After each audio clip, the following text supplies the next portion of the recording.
तो I think आपको ये दोनों रिएक्शन अब अच्छे से क्लियर हो जाने चाहिए। मजीद हम आपसे कुछ एग्जांपल इसकी डिस्कस कर लेते हैं। तो मैं आपसे कहता हूँ कंपेयर SN1 रिएक्शन। ये एक एग्जांपल है हमारे पास। ए है हमारे पास स्ट्रक्चर ये CH2Cl। बी है हमारे पास R C double bond O negative. C है हमारे पास, समझना है थोड़ा सा और फिर बताना है। Cl और डी है हमारे पास। तो एक ही बात थी, ये बी नहीं है, बस ये दो ही है। तो अच्छा, पहले की ये 1 मोलर है और ये 2 मोलर है। हाँ जी, कौन सा इसमें रिएक्शन फास्टर होगा?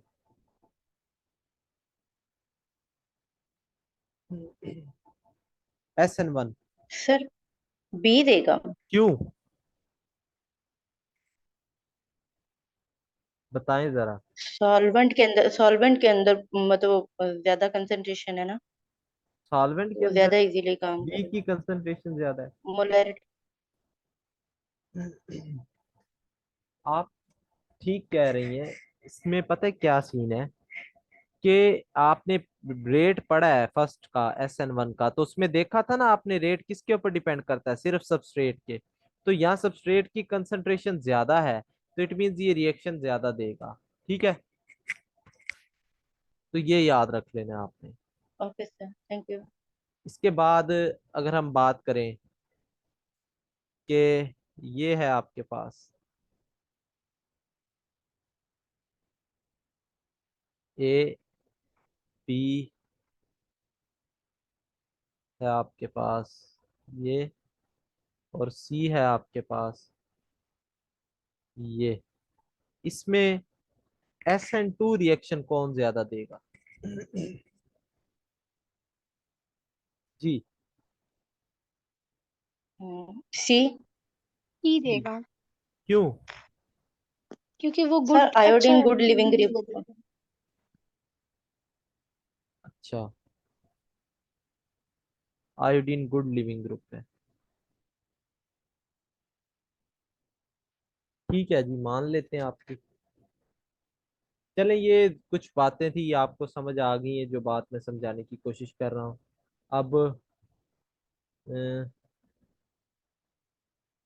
नेक्स्ट जो हमारा टॉपिक है वो है इलिमिनेशन रिएक्शन।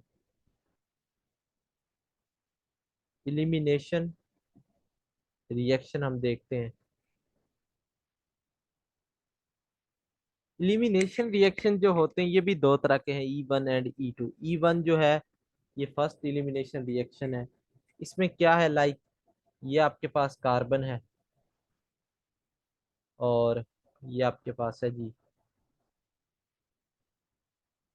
दो कार्बन है, ये आपके पास बाड बनता है, कार्बन डबल बाड, बाड जनरेट हो जाता है। अब यहाँ देखें तो पहले दो सिग्मा बाड थे, मोर स्टेबल। अब यहाँ पे देखें तो एक पाई बाड आ गया है, जो कि पाई बाड एज कंपेयर टू सिग्मा बाड जो होता है वो इतना ज्यादा स्टेबल नहीं होता, ये आपको पता है। तो इट मींस कि मोर स्टेबल से लेस स्टेबल की तरफ जा रहे हैं हम। तो हमें हीट को क्या करना पड़ेगा, सिस्टम को हीट देनी पड़ेगी। इसीलिए ये जो रिएक्शन होते हैं ये एंडोथर्मिक। इसीलिए मैं आपको बता रहा था टेम्परेचर का रोल कहाँ पे है, वो मैं आपको बता दूंगा। तो यहाँ पे सर टेम्परेचर का रोल होता है कि हीट यहाँ पे आपको देनी पड़ती है, क्योंकि ये रिएक्शन स्पॉन्टेनियस नहीं होता, ये नॉन स्पॉन्टेनियस रिएक्शन होता है। तो ये बात आपने मद्देनजर रख लेनी है कि ये जो रिएक्शन है ये नॉन स्पॉन्टेनियस होता है, यहाँ पे आपको हीट देनी पड़ती है। और इसके मैकेनिज्म पे हम चलते हैं। सर इसका मैकेनिज्म मुश्किल नहीं है, सिंपल है। E1 है तो मतलब दो स्टेप होंगे ऐसे। जी, ठीक कह रहा हूं मैं? E1 है तो दो स्टेप होंगे। Yes sir. ठीक हो गया। इनके नाम बड़े कंफ्यूजिंग है, तो इसलिए मैंने आपको बताया 1 2 ऐसे याद रखें। अब देखें यहाँ पे आप ले रहे हैं कोई बेस, पहले तो चलें आप बेस नहीं ऐड कर रहे, पहले लिविंग ग्रुप जो होगा वो लीव करेगा यहाँ से। तो यहाँ पे आपके पास ये जनरेट होगा जी कार्बोकेटाइन, ये इसको आर बोल देता हूँ सारे को, और यहाँ आपका CH3 लगा हुआ है। ठीक हो गया।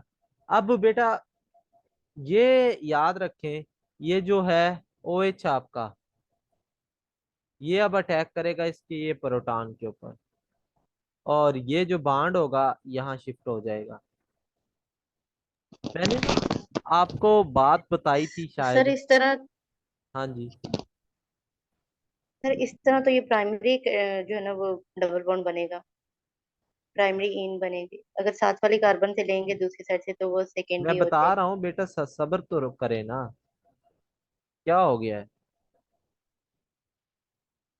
मैं आपसे क्या बात कर रहा था कि ये प्रोटॉन लेगा यहाँ से, ये बाड यहाँ शिफ्ट होगा, तो ये आपके पास बनेगा।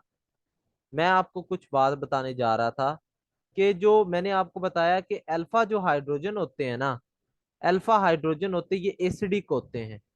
ये वाले जो हाइड्रोजन होते हैं अल्फा हाइड्रोजन कहलाते हैं, ये एसिडिक होते हैं। अब ये एक प्रोडक्ट बन गया आपके पास। और दूसरा अगर देखें कि आपके पास इस साइड से जो कार्बन है इसके साथ प्रोटॉन लगा हुआ है, ये अगर लें तो फिर क्या होगा, मतलब हम इधर ही बना लेते हैं, इसका ये प्रोटॉन हटा के यहाँ डबल बॉन्ड बन गया और ये खत्म हो गया।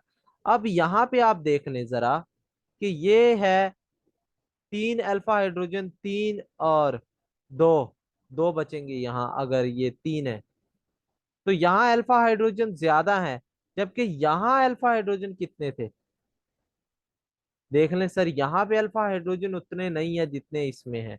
तो ये आपने प्रोडक्ट की स्टेबिलिटी को चेक करना है, कार्बोकेटाइन जो है ये, क्योंकि कार्बोकेटाइन जहां भी बनेगा वहां पे स्टेबिलिटी लाजमी आएगी, ठीक है, तो ये बात याद रख लेनी। इसके बाद मैं ना आपको कंपैरिजन बताता हूँ फर्स्ट SN1 और E1 में, दोनों मिलते जुलते हैं। ये भी 3 डिग्री को सपोर्ट करता है, 2 डिग्री को, 1 डिग्री को, ये भी सेम। यहाँ भी वीक न्यूक्लियोफाइल हो, ठीक है जी, यहाँ भी सेम, यहाँ लो टेम्परेचर हो, यहाँ हाई टेम्परेचर हो, ये डिफरेंस आ जाता है। अब समझ आई कि SN1 जो होता है वो लो टेम्परेचर पे ही ऑपरेट कर जाता है, जबकि जो E1 होता है सर वो लो टेम्परेचर पे ऑपरेट नहीं करता, ठीक है, तो ये बात याद रखनी। फिर बस यही मेन डिफरेंस है, यहाँ पोलर प्रोटिक, यहाँ भी पोलर प्रोटिक सॉल्वेंट लेना चाहिए। मेन डिफरेंस कहाँ पे आ जा रहा है, वो यहाँ पे है, टेम्परेचर लो और हाई पे। अब मैं आपको बता दूं टेम्परेचर कितना हो तो कौन सा रिएक्शन होगा, तो सुन ले। अगर temperature less than or equal to 25 degree हो तो SN1 होगा, अगर temperature greater or equal to 50 हो तो वो E1 होगा। ये एक डिफरेंस है, बाकी सारे ये सेम है, बाकी सब कुछ इनका सेम है, सिर्फ एक डिफरेंस है यहाँ पे। ठीक है जी। सर इसमें ये ऑर्डर हम चेक कर सकते हैं इवन की कैटेगरी में कि नहीं, इसमें ऑर्डर नहीं आता। ऑर्डर क्या, रिएक्शन का? सर जैसे SN1 का ऑर्डर 1 है, तो इसका भी जैसे 2 है E1 का ऑर्डर, ऑर्डर। इसीलिए E2 कहते हैं ना, इस E1 कहते हैं ना, इसका ऑर्डर 1 है, इसलिए इसको यस E1 सर। बोलते हैं। ऑर्डर तो चेक किसी भी रिएक्शन का कर सकते हैं आप, ऑर्डर आपकी चॉइस है वो। इसके बाद E2 आ जाता है। E2 जो होता है सर तकरीबन काम मिलते जुलते ही है, यहाँ पे 1 स्टेप होगा रिएक्शन, ठीक है, और न्यूक्लियोफाइल स्ट्रॉन्ग होना चाहिए ताकि कार्बोकेटाइन ना बने, ठीक है। यहाँ मिसाल दूं आपको, ऐसे ये अगर आपका है सिस्टम, और यहाँ पे बल्की ग्रुप होने चाहिए। अब ना बल्की ग्रुप मैं आपको बता देता हूँ,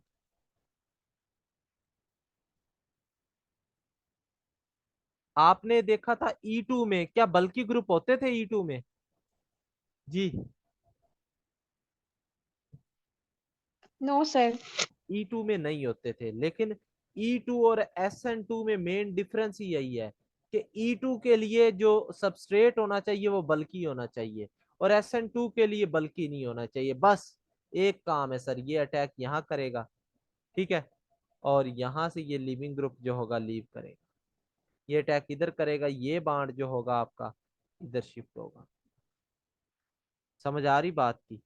तो ऐसे ये बाड बनेगा और लिविंग ग्रुप जो होगा वो लीव करेगा। यहाँ कोई कार्बोकेटाइन नहीं बन रहा, कोई स्टेबिलिटी नहीं देखनी, यहाँ कोई और काम नहीं देखना।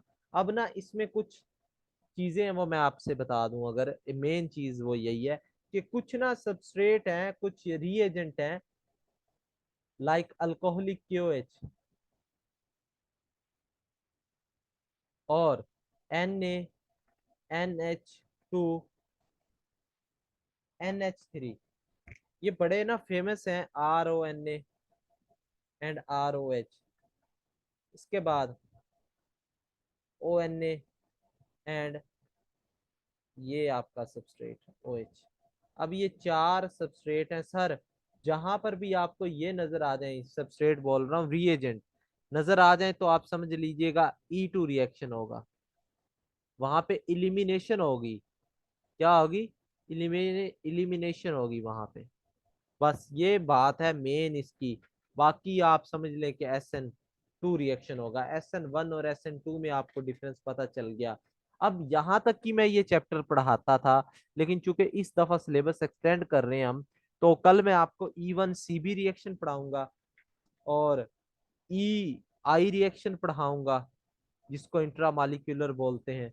इसके चार रिएक्शन है, और SNI रिएक्शन का थोड़ा सा बता दूंगा। ये तीन रिएक्शन हमारे रह गए हैं, तो मजीद फिर हम इंशाल्लाह देखते जाएंगे। हाँ जी, कोई सवाल आज के लेक्चर में तो बताएं।